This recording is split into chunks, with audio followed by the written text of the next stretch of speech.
حضرت عمر بن عبدالعزیز جو کہ اموی خاندان کے چشم و چراغ تھے، لیکن ان کا مزاج سب سے ہٹ کے تھا، انوکھا اور نرالا تھا۔ سلیمان نے ساری زندگی تخت و تاج کی بسر کرنے کے بعد سوچا کہ میں ان کو اپنا نائب بناؤں۔ تو خیر، جب ان کا انتقال ہوا تو لوگ دمشق کی جامع مسجد میں جمع ہوئے اور وصیت نامہ پڑھا گیا۔ تو حضرت عمر بن عبدالعزیز کھڑے ہوئے، فرمایا لوگوں، نہ تو میری منشا تھی کہ مجھے خلیفہ بنایا جائے اور نہ مجھے اس بات کا علم تھا، یہ میری منشا اور آپ لوگوں کی مشاورت کے بغیر کیا گیا ہے، میں اس سے دستبردار ہوتا ہوں، آپ جس کو چاہیں اپنا خلیفہ مقرر کر لیں۔ تو لوگوں نے کہا آپ ہی ہمارے امیر ہیں، آپ ہی ہمارے خلیفہ ہیں۔ تو آپ نے فرمایا کہ جب تک اللہ کی اطاعت کرتا رہوں تب تک تمہارا خلیفہ رہوں۔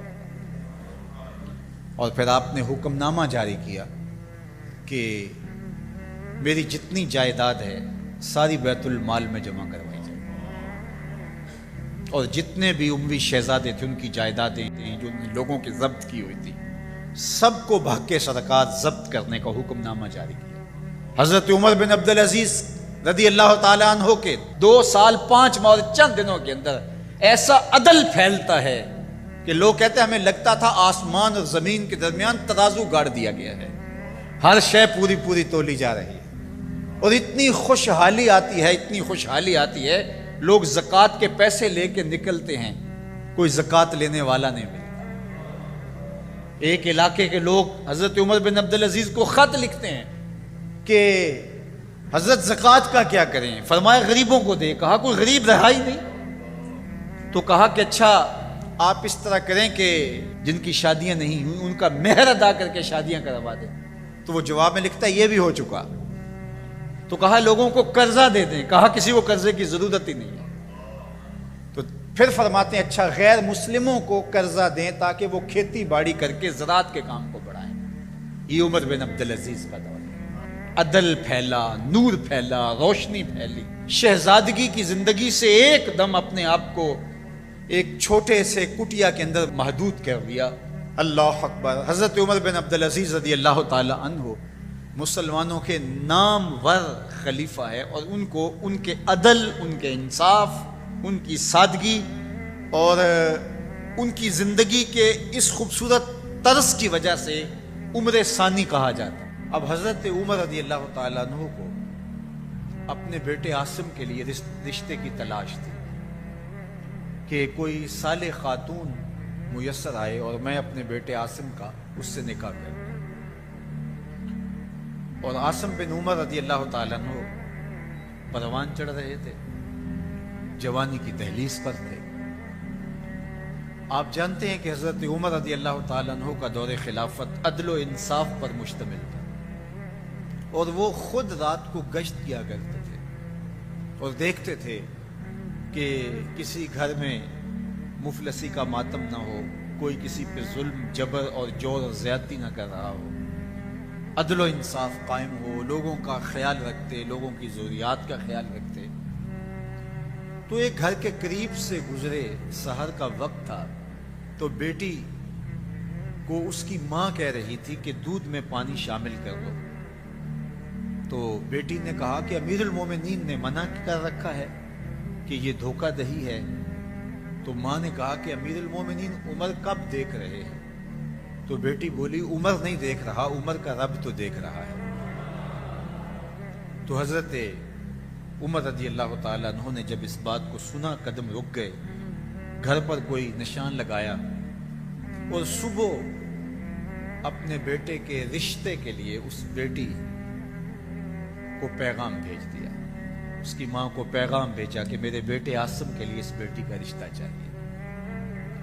اور عاصم حضرت عمر کا فرزند اس خاتون سے نکاح کی بندھن میں بندھ جاتا ہے، اور اللہ جل شانہ ان دونوں سے ایک بیٹی عطا کرتے ہیں جن کا نام لیلہ ہے، لیلہ بنت عاصم۔ لیلہ بنت عاصم کا نکاح ہوتا ہے عبدالعزیز بن مروان بن حکم سے۔ اب عبدالعزیز اور لیلا بنت عاصم مروان کا بیٹا اور حضرت عمر رضی اللہ تعالی عنہ کی پوتی کا آپس میں نکاح ہوتا ہے اور ان دونوں سے ایک بیٹا پیدا ہوتا ہے جس کو دنیا حضرت عمر بن عبدالعزیز کے نام سے یاد کرتی ہے۔ ماں حضرت لیلا بنت عاصم ہے اور باپ عبدالعزیز بن مروان۔ حضرت عمر بن عبدالعزیز رضی اللہ تعالی عنہ علم دوست تھے، متقی اور پرہیزگار تھے۔ ان کے اپنے استاد کا بیان ہے کہ میں نے زندگی میں اتنا صالح شخص، اللہ سے ڈرنے والا شخص نہیں دیکھا۔ اللہ تعالیٰ جل شانہ کا خوف، اس کی خشیت، اس کا ڈر جو ان کے سینے میں موجود ہے، میں نے ایسا خوف اور ایسی خشیت کسی شاگرد میں نہیں دیکھی تھی۔ بڑے شوق سے، اشتیاق سے علم دین حاصل کرتے ہیں۔ اور آپ جانتے ہیں کہ خلافت راشدہ کے بعد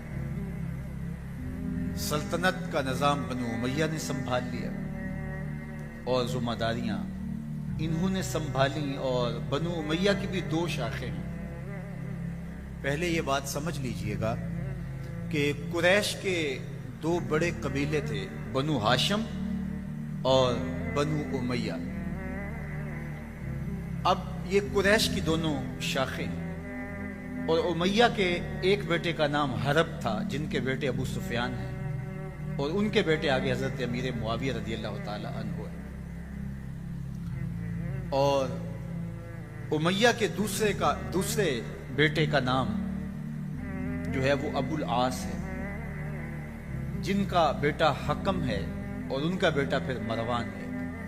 مروان کے دو بیٹے عبد الملک اور عبد العزیز۔ عبد الملک بھی بادشاہ بنا اور اس کے 4 بیٹے بھی حکمران بنے، اور عبد الملک کا بھتیجا عبد العزیز کا بیٹا عمر بن عبد العزیز بھی سلمان بن عبد الملک کے بعد جو ہے وہ حکمرانی کی ذمہ داریوں کو سنبھالتے ہیں۔ تو اب یوں سمجھ لیجئے گا کہ قریش کی 2 شاخیں ہیں، بنو امیہ اور بنو ہاشم، اور بنو امیہ کی پھر 2 شاخیں ہیں، ایک تو امیہ کے بیٹے حرب سے اور ایک ابو العاص سے۔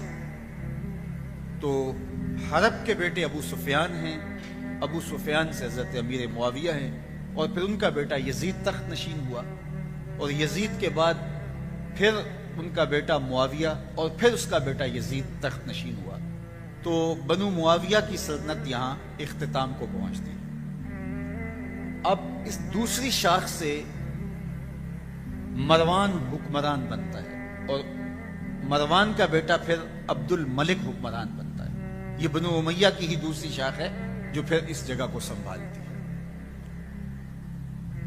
عبد الملک کے بعد اس کا بیٹا ولید بن عبد الملک تخت پہ براجمان ہوتا ہے۔ اس کے انتقال کے بعد پھر سلیمان بن عبد الملک تخت نشین ہوتا ہے۔ سلیمان بن عبد الملک جب اختتام کی زندگی کے مراحل طے کر رہا تھا اور اس نے جان لیا کہ اب میں اس دنیا سے کوچ کرنے والا ہوں، تو اس نے ایک وصیت نامہ لکھا۔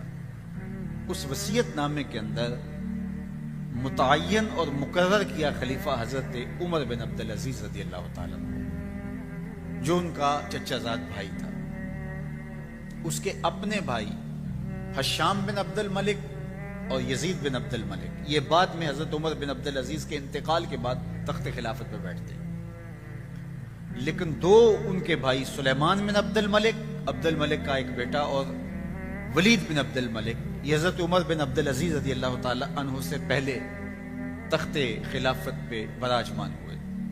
تو یہ درمیان میں حضرت عمر بن عبدالعزیز کا 2 سال 5 ماہ اور کچھ دن کا دور آتا ہے۔ اب عدل و انصاف اور اسلامی طرز حکومت کا وہ انداز جو خلفائے راشدین نے دیا تھا وہ مفقود ہو چکا تھا۔ اب جب حضرت عمر بن عبدالعزیز کو خلافت کی ذمہ داریاں عائد کر دی گئی اور ایک خط لکھا انہوں نے اور سر بمہر تھا اور کہا کہ جب میں انتقال کر جاؤں تو اس کے بعد یہ لوگوں کو جمع کر کے خط پڑھا جائے، اور میری یہ وصیت ہے کہ میرے بعد میرا بھائی نہیں بلکہ میرے چچا کا بیٹا عمر بن عبدالعزیز خلیفہ ہوگا، جو کہ حضرت عمر بن عبدالعزیز رضی اللہ تعالی عنہ کا تجربہ سب کو تھا کہ وہ عادل ہے، مدینہ المنورہ کے ایک عرصہ گورنر رہے، اور جب ان کو گورنری پیش کی گئی تو انہوں نے کہا کہ میں پچھلے حکمرانوں کی طرح، گورنروں کی طرح ظلم اور تعدی سے کام نہیں لوں گا، میں انصاف سے کام لوں گا، اگر تمہیں منظور ہے تو میں گورنری قبول کرنے کو تیار ہوں۔ انہوں نے کہا بالکل ہمیں قبول ہے، چاہے ایک پائی بھی خزانے میں نہ آئے، آپ عدل و انصاف کریں۔ تو آپ مدینہ المنورہ میں گئے، 30 اونٹوں پر آپ کا سامان لد کر کے گیا، اتنے امیر تھے، اور آپ کی جو اہلیہ تھی وہ عبد الملک کی بیٹی تھی، فاطمہ بنت عبد الملک، اس کا باپ بادشاہ، اس کا دادا بادشاہ، اس کے 4 بھائی بادشاہ، اور پھر بعد میں اس کا شوہر عمر بن عبدالعزیز وہ بھی خلیفہ بنتے۔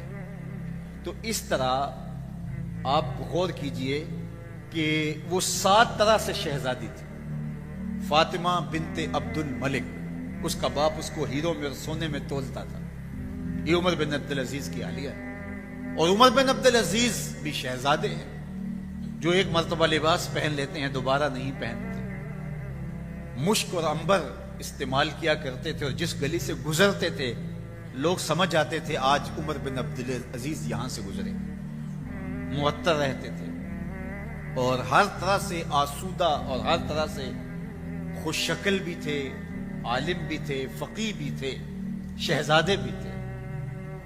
اب جب مدینہ المنورہ کی گورنری کی ذمہ داری آئیں تو فقہائے مدینہ کو بلا کر کے کہا کہ تم اگر کہیں دیکھو کہ ظلم ہو رہا ہے، کسی پہ زیادتی ہو رہی ہے، تو تمہارے اوپر لازم ہے کہ مجھے اطلاع کرو۔ اور جب تک آپ کا دور گورنری مدینہ المنورہ میں قائم رہا، عدل و انصاف پھیل گیا۔ اب عمر بن عبدالعزیز جو کہ اموی خاندان کے چشم و چراغ تھے، لیکن ان کا مزاج سب سے ہٹ کے تھا، انوکھا اور نرالا تھا۔ سلیمان نے ساری زندگی تخت و تاج کی بسر کرنے کے بعد سوچا کہ میں ان کو اپنا نائب بناؤں۔ تو خیر جب ان کا انتقال ہوا تو لوگ دمشق کی جامع مسجد میں جمع ہوئے اور وصیت نامہ پڑھا گیا۔ تو حضرت عمر بن عبدالعزیز کھڑے ہوئے، فرمایا لوگوں، نہ تو میری منشا تھی کہ مجھے خلیفہ بنایا جائے، اور نہ مجھے اس بات کا علم تھا، یہ میری منشا اور آپ لوگوں کی مشاورت کے بغیر کیا گیا، میں اس سے دستبردار ہوتا ہوں، آپ جس کو چاہیں اپنا خلیفہ مقرر کر دیں۔ تو لوگوں نے کہا امیر المومنین آپ ہی ہمارے امیر ہیں، آپ ہی ہمارے خلیفہ ہیں۔ تو آپ نے فرمایا کہ جب تک اللہ کی اطاعت کرتا رہوں تب تک تمہارا خلیفہ رہوں۔ اور پھر آپ نے حکم نامہ جاری کیا کہ میری جتنی جائیداد ہے ساری بیت المال میں جمع کروائی جائے، اور جتنے بھی اموی شہزادے تھے ان کی جائیدادیں جو ان لوگوں کی ضبط کی ہوئی تھی سب کو بھگ کے صدقات ضبط کرنے کا حکم نامہ جاری کیا۔ مسجد سے باہر نکلے تو آپ کے لیے شاہی سواری لائے گی، فرمایا میرا خچر کافی ہے میرے۔ گھر پہنچے تو اپنی بیوی فاطمہ بنت عبد الملک سے کہا، جو بادشاہ کی بیٹی ہے، بادشاہ کی پوتی ہے، اور 4 بادشاہوں کی بہن ہے، ناز و نعم میں پلی ہوئی ہے، کہا کہ میرے ساتھ تم رہنا چاہو تو تمہیں اپنے سارے زیورات، زر و جواہر، سارا مال بیت المال میں جمع کروانا ہوگا، اور فقیرانہ زندگی بسر کرنا ہوگی، اور اگر تم اس پہ تیار نہیں ہو تو میری طرف سے تمہیں اجازت ہوگی، تمہیں طلاق ہوگی۔ اب اس پاک باز خاتون نے کہا کہ میں اس کے لیے تیار ہوں، میں فقیری کی زندگی کو ترجیح دیتی ہوں۔ اب حضرت عمر رضی اللہ تعالیٰ عنہ نے صرف 2 سال 5 ماہ اور کچھ دن حکومت کی، اور 3 بر اعظموں پر سلطنت اسلامیہ پھیلی ہوئی تھی، اور آپ روتے تھے کہ ان لوگوں کا حق بھی میرے اوپر بلا مطالبہ ہے جو دنیا کے کسی بھی خطے کے اوپر اس سلطنت کی حدود میں بستے ہیں۔ اور آپ نے اپنے بیٹوں کو، اپنی اولاد کو اسی قسم پرسی کی حالت کے اندر زندگی گزارنے کی ترغیب دی۔ عید کا موقع آیا